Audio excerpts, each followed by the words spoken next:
एउटा राजा थिए, त्यो कहाँनिर कसरी त्यो पछाडि म भन्नु। एउटा राजा थिए, ती राजा चाहिँ एकदम चाहिँ शक्तिशाली थिए। अनि उनका सेनापति के थिए त, सबै सेनापति चाहिँ उनको गण्डरमा चल्थ्यो। अर्थात् अहिले नेपालको पनि सेनापतिकै गण्डरमा चल्छ नि त, होइन? अब त्यो राजाको दाहिने हात चाहिँ अर्थात् राष्ट्रपतिको दाहिने हात चाहिँ सेनापति नै हुन्छ, बुझ्नुभयो नि। त्यसैले त्यो सेनापति चाहिँ इमान्दारी थिए अनि एकदम चाहिँ राजाको भनाइहरू सबै मान्थे, सबै थोक थियो। तर एक दिन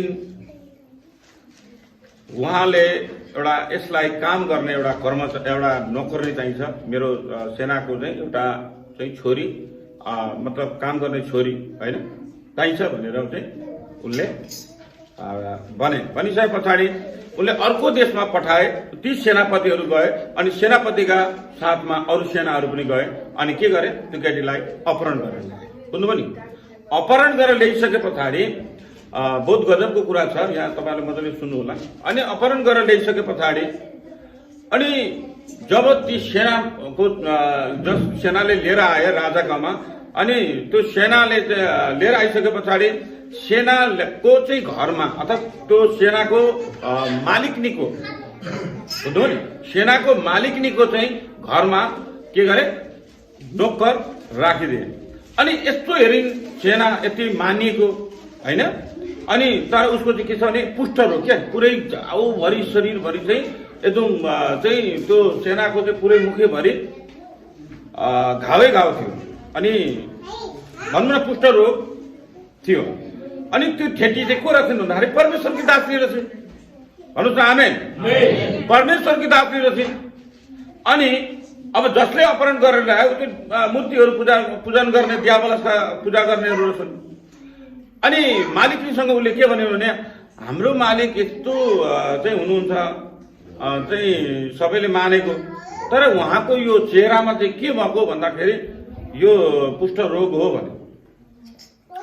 अनि अर्को देशमा, जुन देशबाट उनीहरूले लिएर आएको थियो अपहरण गरेर, त्यही देशमा चाहिँ एकजना अगमवक्ता हुनुहुन्छ होइन, एकजना अगमवक्ता हुनुहुन्छ। अनि त्यो अगमवक्ताकोमा गइन् भने केही न केही सल्लाह चाहिँ दिनुहुन्छ भन्नेको हुनुहुन्छ। आमेन। अनि त्यसो भनिसकेपछि मालिकनीलाई लगेर त्यो सुनाइसकेपछि अनि मालिकनीले राजाकोमा गइन्। अनि राजाले भने ठिक छ, म त्यो देशको राजालाई, पहिला त अब राजाहरूलाई त्यो चिठी लेख्ने समय थियो नि त।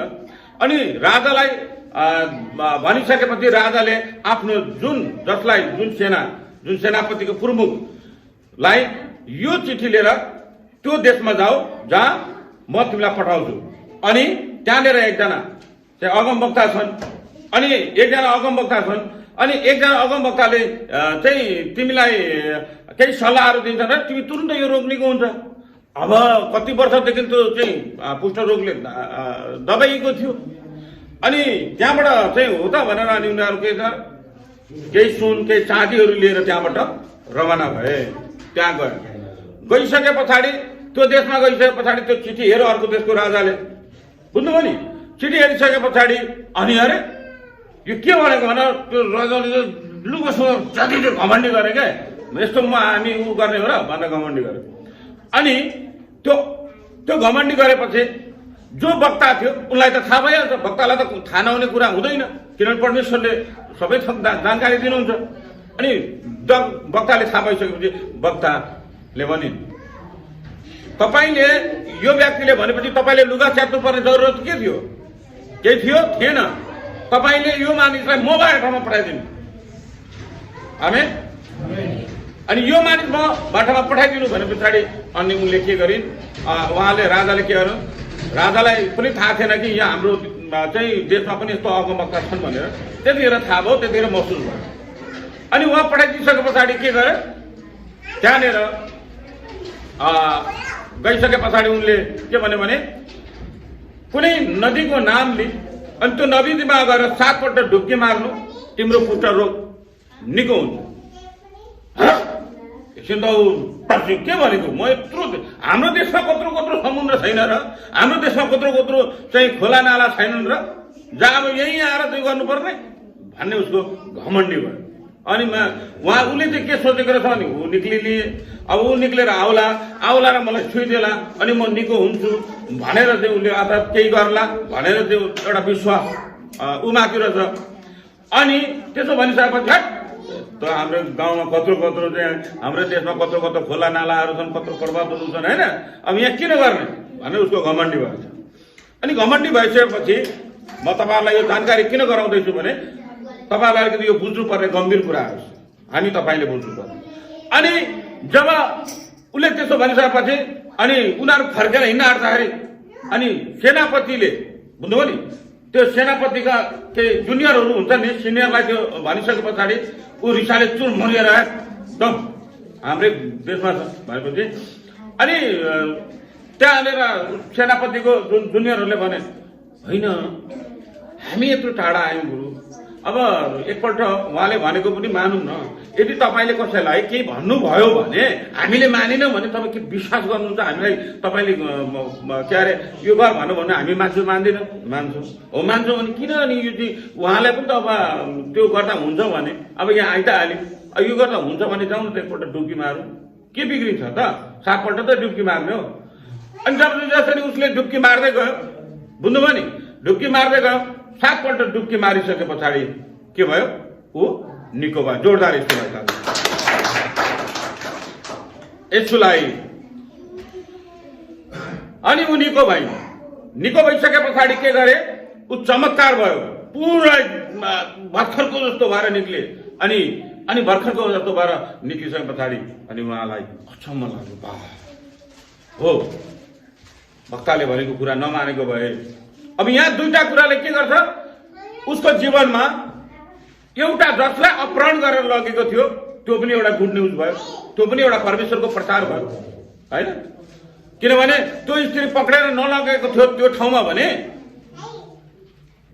चाहिँ त्यहाँनिर चाहिँ परमेश्वरको प्रचार हुँदैन थियो होला, अर्थात् त्यो वक्ताको पनि प्रचार हुँदैन थियो होला। अनि अर्को कुरो त्यो घमण्डी भएर फर्केको भए निको हुँदैन थियो होला, मेरै ठाउँमा ठुलो समुद्र। अनि आफूभन्दा जुनियरले भनेको पनि मान्नुपर्छ, अर्थात् परमेश्वरले कुन रूपले काम गर्नुहुन्छ।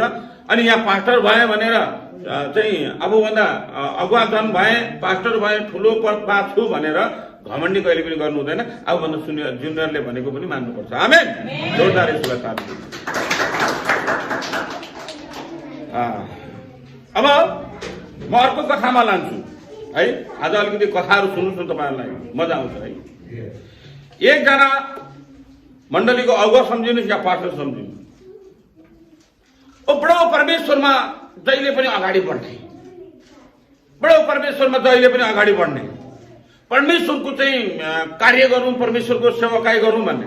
तर रुकाट कहाँबाट, उसको स्त्रीबाट, रुकाट कहाँबाट, उसको स्त्रीबाट। बुझ्नुभयो नि, कोबाट आउँछ, स्त्रीबाट। अनि जब ऊ प्रार्थना गर्थ्यो अनि तब प्रार्थना गर्थ्यो अनि स्त्रीबाट रुकाट आउँथ्यो, जब ऊ प्रार्थना गर्थ्यो स्त्रीबाट रुकाट आउँथ्यो, श्रीमतीबाट। बुझ्नुभयो नि। अनि ऊ संगति गर्ने अथवा आफ्नो कार्यमा, आफ्नो काममा बेलामा काममा गरेर घरमा जाँदाखेरि श्रीमती घरमा हुँदैन थियो, ऊ श्रीमती आफ्नै धुनमा कता हुन्थ्यो। अनि एक दिन मध्यरातमा उसको श्रीमती मात्र आइसन् घरमा, बुझ्नुभयो नि। अनि मात्र आइसके पछाडि अब श्रीमानले के भन्ने, त्यहाँ अब कराउँ भने पनि आफ्नै बेइज्जत है, अब नकराउँ भने पनि यसरी छ। अनि श्रीमतीदेखि श्रीमान लाला एकदम के भन्छ, एकदम टेन्सनमा, लज्जित, शर्ममा पर्नुपर्ने आवश्यक पर्छ। बुझ्नुभयो नि, के पर्यो, शर्ममा। अनि दिनदिनै श्रीमानलाई श्रीमतीले हेप्दै गइन्, उनको मौकाको फाइदा लिँदै गइन्, दिनदिनै हेप्दै गइन्, मौकाको फाइदा लिँदै गइन्। तर एक दिन उसको श्रीमानले भनेको थियो कि हेर तपाईँ यति राम्री हुनुहुन्छ, तपाईँ यति सुन्दरी हुनुहुन्छ, तपाईँ संसारको कुरालाई होइन तर परमेश्वरको वचनलाई ध्यान दिनु, परमेश्वरमाथि अगाडि बढ्नु, तपाईँलाई परमेश्वरले आशीष दिनु। तर परमेश्वरको दासनी अर्थात् जुन उहाँको श्रीमती, पास्टरको श्रीमतीले त्यो कुरालाई स्वीकार गरिनन्। अनि के भयो, लास्टमा उनीहरू को जीवनमा ठुलो घटना हुन गयो। बुझ्नुभयो नि, ठुलो घटना हुन गयो अनि उनीहरू दुईजना एक आपसमा रहेनन्। किनभने श्रीमान चाहन्थ्यो परमेश्वरको काम गर्न, श्रीमती चाहन्थिन् संसारको मोल मत्ती र रमाउट। अनि त्यसो गर्दै गएपछि एक दुसराको डिभोर्स भयो। बुझ्नुभयो नि, डिभोर्स भयो। अनि डिभोर्स भइसके पछाडि अब पास्टरलाई मण्डली चलाउन साह्रो गाह्रो भयो। गाह्रो किन हुन्छ थाहा छ तपाईँहरूलाई? हो, जसलाई पनि हुन्छ त्यो पास्टरलाई। अब श्रीमती नभएको पास्टरकोमा आयो भने बा त्यो पास्टर त यस्तो श्रीमती नभएको पास्टर हो होइन, मान्छेहरूले त खाना कुराहरू काट्छ। अनि त्यो पास्टर वर्षौं प्रार्थना गर्न थाल्यो, म के गरौँ भनेर।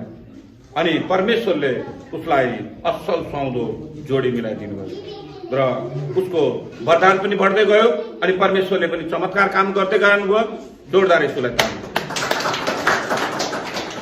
यो परमेश्वरबाट हुन्छ। यो चङ्गाई, यो जीवन, यो सबै कार्यहरू मानिसबाट कहिले पनि हुँदैन, परमेश्वरबाट हुन्छ। आमेन। यसलाई जय हो। तपाईँहरूको घरमा बोल्नु। अब म एउटा वचनमा लाँदैछु, जो वचनबाट तपाईँहरूलाई पनि अलिकति जहाँसम्म मलाई लाग्छ वचनबाट तपाईँहरू चाहिँ आशिषित हुनुहुन्छ। वचनद्वारा तपाईँहरू परमेश्वरको नजिक पुग्न सक्नुहुन्छ। तपाईहरूले गन्तीको पुस्तकमा जान सक्नुहुन्छ।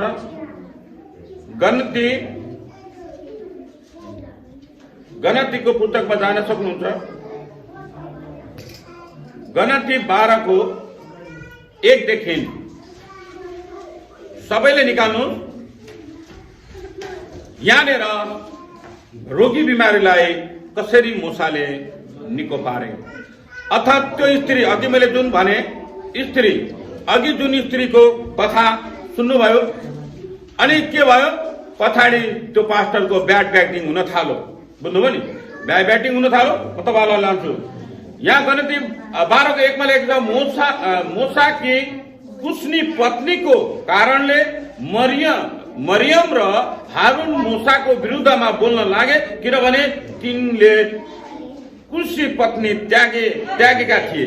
कुशी पत्नी भन्दाको त्यागेका थिए। पहिलो श्रीमती उनले त्यागेका थिए। आमेन।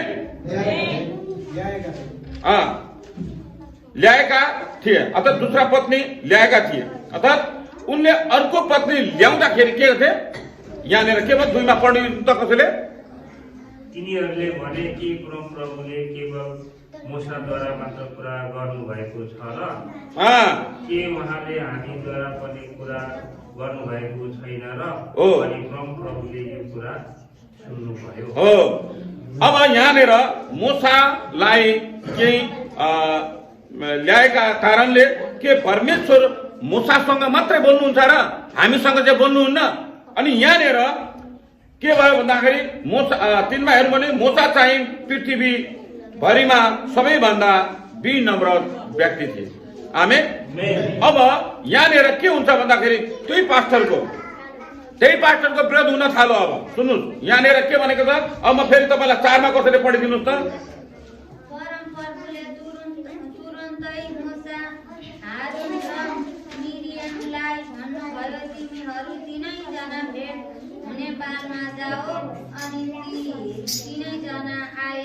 आमेन। परमेश्वरले पढाइमा 5 मा पढिदिनु।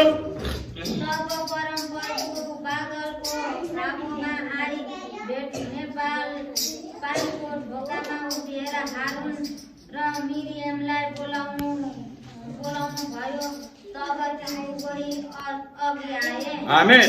6 मा के लेखेको छ? अघि त आयो, अब 6 मा के लेखेको छ? तब उहाँले भन्नुभयो, अब मेरो कुरा सुन, जब तिमीहरूका बीचमा परमप्रभुको कुनै अगमवक्ता छ, तब म त्यससँग दर्शनमा आफैलाई प्रकट गर्छु, त्यससँग सपनामा कुरा गर्छु। आमेन। 7 मा के लेखेको छ? तर मेरो दास मूसासित त म त्यो गर्दिन, त्यो त मेरा सबै घरानामा विश्वासी छ। आमेन। ल 8 मा कसैले? त्यससँग म गुप्त रीतिले होइन तर आमुने सामुने प्रकटसँग कुरा गर्छु र मेरो स्वरूप त्यसले हेर्छ। यसकारण मेरो दास मूसाको विरुद्धमा बोल्ने तिमीहरूलाई किन डर लागेन? आमेन। 9 मा अनि तिनीहरूका विरुद्धमा परमप्रभुको क्रोध दन्क्यो र उहाँ त्यहाँबाट गइहाल्नुभयो। आमेन। ल हेर्नुहोस्, अब म तपाईहरुलाई यही कुरालाई, अघि त्यो पास्टरको कुरा आयो, अनि त्यो पास्टरको कुरामा यहाँनिर जोडिएको छ। फेरि त्यो पास्टरको विरुद्ध गर्न थाल्यो, त्यसले अर्को बुढी ल्यायो, त्यसले यो गरो त्यो ऊ गरो भनेर विरोध हुन थाल्यो। किनभने त्यो पास्टरलाई बिचारालाई गाह्रो थियो मण्डली चलाउन। मण्डली परिवार आउँथे, मण्डली परिवारमा कसरी चलाउने, मण्डलीलाई के भन्ने, मण्डलीका परिवारहरूमा।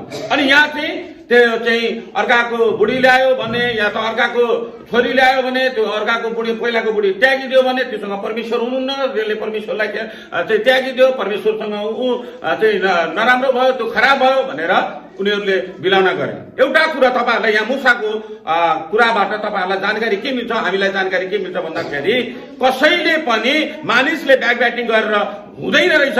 या चाहिँ परमेश्वरले चलाएको दासदासी छ भने परमेश्वरले मात्रै जान्नुहुन्छ त्यसको लेखा र जोखा। हालेलुया। किनभने परमेश्वरले, किनभने यदि त्यसले पाप गरेको थियो, अगर त्यसले त्यति खराब गरेको थियो, परमेश्वरको विरुद्धमा नराम्रो गरेको थियो भने त्यो पास्टरलाई त्यो वरदानहरू आउँदैन, त्यो चङ्गाउने भविष्यवाणी अर्काको रोग बन्धन अधिकार दिनुहुन्न थियो। तर परमेश्वरले चुन्नु भएको त जसरी मूसामाथि, अनि परमेश्वर क्रोधित हुनुभयो। किन क्रोधित हुनु भने त्यो पास्टरको जसरी कुरा काट्दै हिँडे त्यसरी नै मूसाको पनि यिनीहरूले कुरा काट्दै हिँडे। हालेलुया। यसरी कसैले कसैको कुरा काट्छ भने बदला दिने काम। मरियम और हारून द्वारा मूसा का विरोध, ये कहानी हमें पवित्र बाइबल की पुस्तक गिनती के 12वें अध्याय में मिलती है। मूसा ने कूश आधुनिक इथियोपिया में रहने वाली एक स्त्री से विवाह किया था, परंतु मूसा की बहन मरियम और उसका भाई हारून जो कि महायाजक था, दोनों ही उसके विवाह से खुश न थे और वो मूसा के बारे में आपस में बुदबुदाने और शिकायत करने लगे। उन्होंने उसकी आलोचना की क्योंकि उसकी पत्नी कूशी थी। उन्होंने सोचा कि यह अच्छा नहीं कि मूसा ने कूशी लोगों में से एक के साथ विवाह किया। फिर उन्होंने आपस में कहा, यहोवा ने लोगों से बात करने के लिए मूसा का उपयोग किया है, किंतु मूसा ही एकमात्र नहीं है। यहोवा ने हमारे द्वारा भी लोगों तक अपनी बातें पहुंचाई हैं और यहोवा ने यह सब बातें सुनी। बाइबल हमें बताती है कि मूसा बहुत विनम्र व्यक्ति था। वह न डींग हाँकता था, न शेखी बघाड़ता था। वह धरती पर के किसी भी व्यक्ति से अधिक विनम्र था। इसलिए यहोवा अचानक आया और मूसा, हारून और मरियम से बोला, तुम तीनों को अब मिलाप वाले तंबू में आना चाहिए। इसलिए मूसा, हारून और मरियम तंबू में गए। तब यहोवा बादल में से उतरा। यहोवा तंबू के द्वार पर खड़ा हुआ। यहोवा ने हारून और मरियम को अपने पास आने के लिए कहा। जब दोनों उसके समीप आए तो यहोवा ने उनसे कहा, मेरी बात सुनो, जब मैं तुम लोगों में नबी भेजूंगा तब मैं अर्थात यहोवा अपने आप को उसको दर्शन में दिखाऊंगा और मैं उससे उसके सपने में बात करूंगा। किंतु मैंने अपने सेवक मूसा के साथ ऐसा नहीं किया। मैंने उसे अपने सभी लोगों के ऊपर शक्ति दी है। जब मैं उससे बात करता हूँ तो मैं उससे आमने सामने बात करता हूँ। मैं जो बात कहना चाहता हूँ उसे साफ साफ कहता हूँ। छिपे अर्थ वाले विचित्र विचारों को उसके सामने नहीं रखता और मूसा यहोवा के स्वरूप को देख सकता है। इसलिए तुमने मेरे सेवक मूसा के विरुद्ध बोलने का साहस कैसे किया? तब यहोवा उनके पास से गया, किंतु वह उनसे बहुत क्रोधित था। बादल तंबू से उठा। तब हारून मुड़ा और उसने मरियम को देखा और उसे दिखाई पड़ा कि उसे भयंकर चर्म रोग हो गया है। उसकी त्वचा बर्फ की तरह सफेद थी। तब हारून ने मूसा से कहा, महोदय, कृपा करके जो मूर्खता भरा पाप हम लोगों ने किया है उसके लिए क्षमा करें, उसकी त्वचा का रंग उस प्रकार न उड़ने दे जैसा मरे हुए उत्पन्न बच्चे का होता है। इसलिए फिर मूसा ने यहोवा से प्रार्थना की, परमेश्वर कृपा करके इस बीमारी से उसे स्वस्थ कर। तब यहोवा ने मूसा को उत्तर दिया, यदि उसका पिता उसके मुंह पर थूके तो वह 7 दिन तक लज्जित रहेगा, इसलिए उसे 7 दिन तक डेरे से बाहर रखो। उस समय के बाद वह ठीक हो जाएगी, तब वह डेरे में वापस आ सकती है। इसलिए मरियम 7 दिन के लिए डेरे से बाहर ले जाई गई और तब तक वे वहां से नहीं चले जब तक वह फिर वापस नहीं लाई गई। उसके बाद लोगों ने हसेरोत को छोड़ा और पारान मरुभूमि की ओर यात्रा की। तब लोगों ने उस मरुभूमि में अपने डेरे लगाए। तो ये थी मरियम और हारून द्वारा मूसा के विरोध की कहानी। आइए देखें ये कहानी हमें क्या बताती है। ये कहानी हमें गपशप के बारे में बताती है जो हम दूसरों के विरुद्ध करते हैं उनकी अनुपस्थिति में। ये वो बुरे विचार हैं जो हम एक दूसरे के विरुद्ध रखते हैं, और कभी न कभी हर किसी मनुष्य ने किसी न किसी के लिए कुछ न कुछ बुरा कहा ही होगा उसकी अनुपस्थिति में। पर ऐसे विचार रखना परमेश्वर की नजर में गलत है। परमेश्वर को यह बिल्कुल पसंद नहीं, और खास तौर पर तब जब वह विचार परमेश्वर के प्रिय लोगों के लिए हो। जैसा कि इस कहानी में हमने सुना कि मरियम ने मूसा और उसकी पत्नी के लिए बुरे विचार रखे और उसका परिणाम अच्छा नहीं हुआ। बाइबल हमें इफिसियों की पुस्तक के 4 अध्याय के 29वें पद में बताती है, तुम्हारे मुख से कोई अनुचित शब्द नहीं निकलना चाहिए, बल्कि लोगों के विकास के लिए जिसकी अपेक्षा है ऐसी उत्तम बात ही निकलनी चाहिए, ताकि जो सुने उनका उससे भला हो। इस कहानी में हमें 4 खास चीजें समझने को मिली। पहली, मूसा और परमेश्वर का रिश्ता बहुत खास था। वो उसे सम्मान देते थे, और ये रिश्ता इतना खास था कि वो उसके खिलाफ एक भी गलत शब्द नहीं सुन सकते थे। दूसरा, यह हमें यह भी दिखाता है कि गपशप का अपराध वास्तव में कितना गंभीर होता है। तीसरा, यह भी दर्शाता है कि परमेश्वर मरियम को एक उदाहरण बनाना चाहते थे, ताकि और दूसरा कोई उसके नक्शे कदम पर न चलने पाए। चौथा, यह भी दर्शाता है कि यह क्षमा हो सकती है, लेकिन गलती का परिणाम तो भुगतना ही पड़ता है। क्षमा प्राप्ति के बाद भी मरियम को डेरे के बाहर 7 दिन बिताने पड़े। सभी उसके लौटने का इंतजार कर रहे थे। मरियम के साथ जो हुआ वह सबके लिए एक सबक था, और इसके बाद मरियम